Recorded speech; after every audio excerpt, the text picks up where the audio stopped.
Hey guys, I am here today to share with you an unboxing of the new Tea Time box.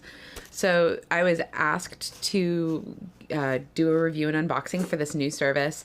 What I really liked about it when I was approached by owners of this new company, I like the fact that they said that one of the things that made them different from other subscription boxes is that for every box purchased, they also donate a meal to a food bank. So I thought that that was an extra cool thing. And bonus, they are from Seattle, Washington, just like me. So I had to get hyped because I'm really looking forward to this box. And without further ado, bloop. All right. So right off the bat, got some lovely tissue paper and fantastic. They've got a brewing chart for how long they suggest that you brew their teas. So another thing that's different about this box is that they do also include a treat and some honey. So that's always a bonus. Oh, okay. So to start off, they've added in a dark chocolate bar, which, I mean, who doesn't love chocolate? And I am a big fan of dark chocolate bar. Dark chocolate bars. Anyways, so here's a couple little honey sticks thrown in there. We've got, oh, this is cool.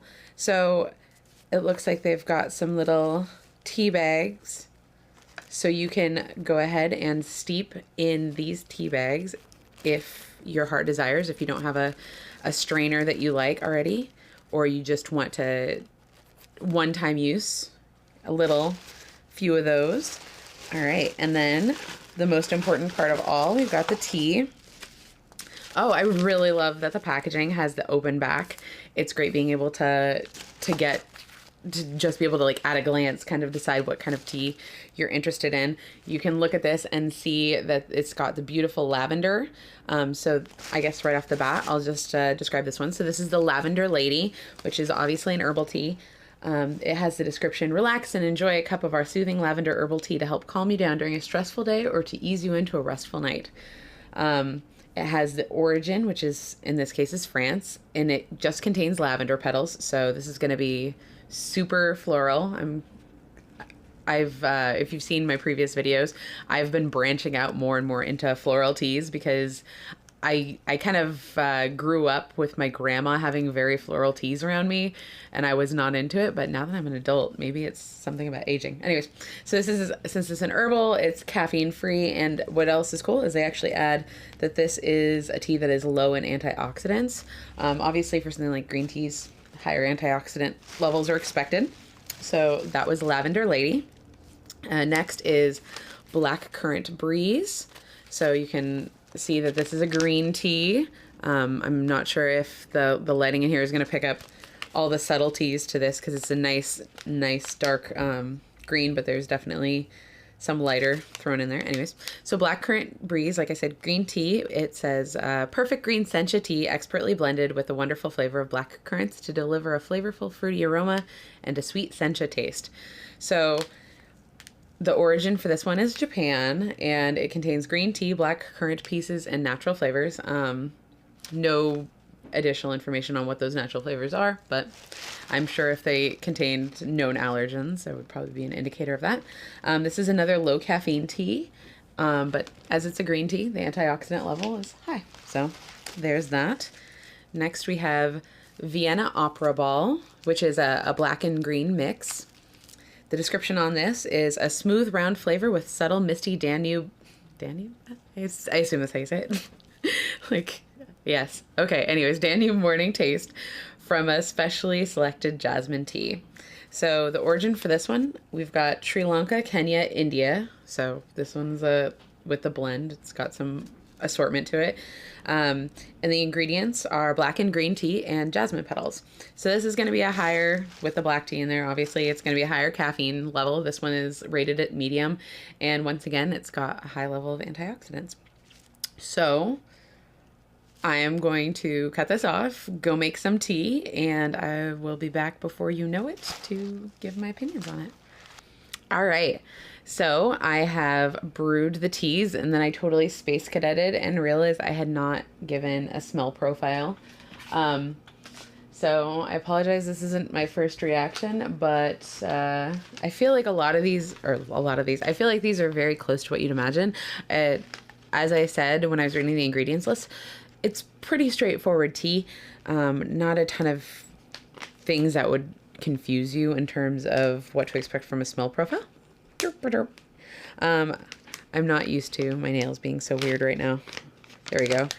So these packages, when you reseal them, they do stay quite sealed. So yeah, it's a good time to utilize your nails. Anyways, so Blackcurrant Breeze, like this straight off the bat, like I know this is the kind of flavor that I really tend towards, particularly when I'm looking for a green tea. I like something that's got a little bit of fruit to it.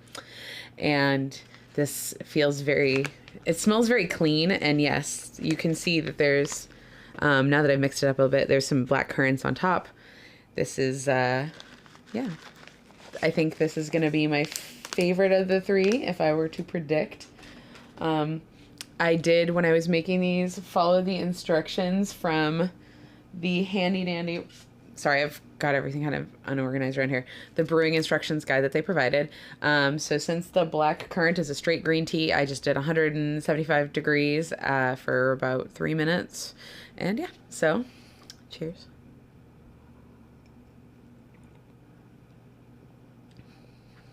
I knew I'd like this, and I am right. It is just very subtle. It's definitely, I mean, it tastes like green tea, but there's a little bit of sweetness, and that's what the black currant brings. It's like a tart sweetness. That sounds a little bit counterintuitive or contradictory, but this. So I've been saving. They sent 3 honey sticks, so 1 for each tea in theory, but I think that this is actually naturally sweet enough that I don't even feel like I need to add sweetener. So thumbs up on the good old Blackcurrant Breeze. One other note is that they suggest using 1 heaping tablespoon per 10 ounces of water. My definition of a heaping tablespoon is the David's Tea Perfect teaspoon. It's just my standard. Now to enjoy some ginger in between. I know this is like the weirdest part for me. Straight up ginger. I mean, no complaints, but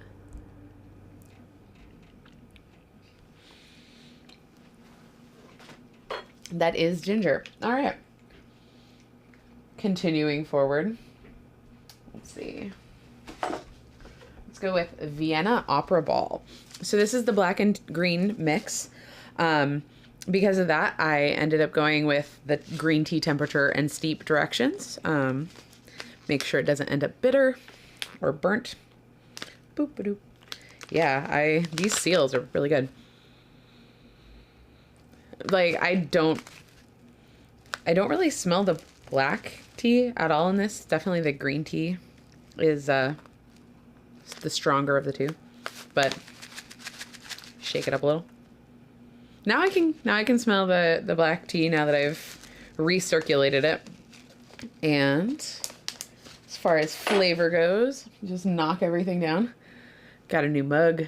Oh, good. It has both sides. I was not sure if it did. Then I was thinking I was picking up the wrong side and that would be silly looking. Anyways. So I feel like the Vienna Opera Ball is another one that kind of feels like it's like impossible to do wrong. This is very tasty. This is something that would go well with a meal for sure. This is the kind of tea I could drink all day. I might not want to from the caffeine standpoint because this is a medium caffeine tea, but from a flavor profile, this is like my jam where I just sit and work on my computer and can probably drink. I could probably drink like the entire package of it. Off the top of my head, I am not sure how many ounces they provide. It looks like it's about 2. I did not weigh, which oops, but I think 2 is a safe bet. All right, so back to the ginger spoon.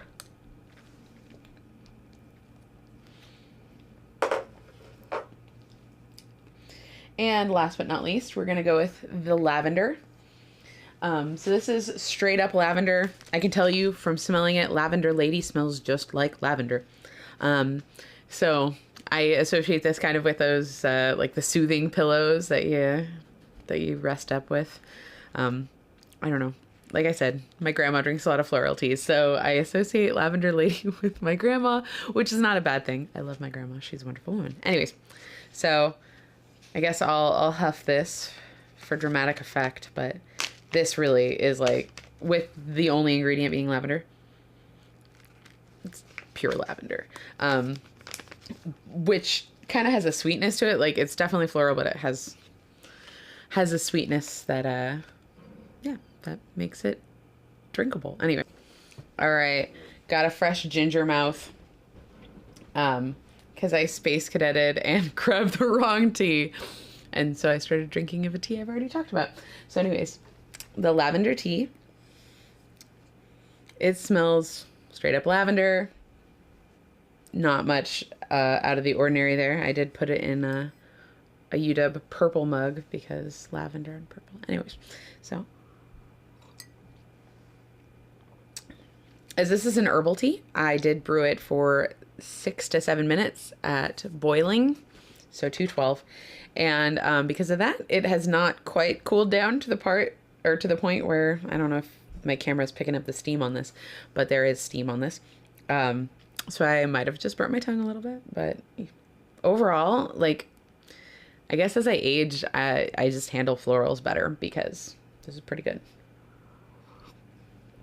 And there's not much in the way of covering it up. I don't feel like I feel like with all three of these, you could use a sweetener to enhance it, but I don't really feel like any of them do need it.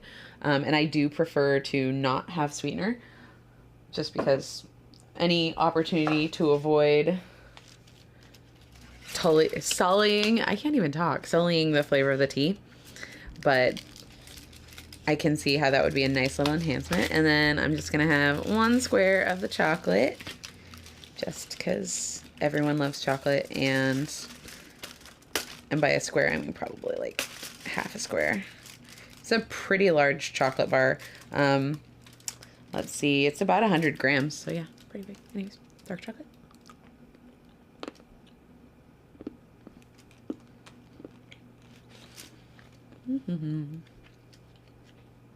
Well, I'm certainly not going to complain about chocolate.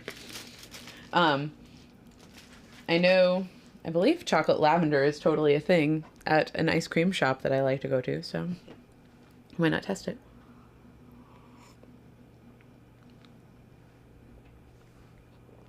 It is really good. I know that the honey and the lavender would go really well together, also because of an ice cream.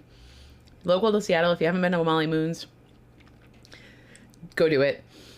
Even their vegan options are just like the best ice cream. Anyways, so overall, I really feel like, I estimate I got about 5 or 6 ounces of tea. The current price on Tea Time Box's website is $22 a month, including shipping and taxes. And I really feel like this is a worthwhile collection to get. Like I was saying, I enjoy the fact that all the ingredients are kind of straightforward. You don't really need to hide the flavor of the tea because the quality is there. And yeah, no, all that combined with the fact that they actually are positively contributing to their community by providing food in exchange for subscriptions, I thumbs up. So I'm going to go ahead and I will list a discount code in the description below, and you can give Tea Time Box a try and see how you like it. Thanks to them for providing the tea in exchange for review. All the opinions are my own, all that fun stuff that everybody likes to make sure you know. If you're not already a subscriber and you like watching people drink and or unbox things, I should say drink tea, but I don't really drink much other than tea on the channel. Anyways, yeah, thanks for tuning in, and have a great day.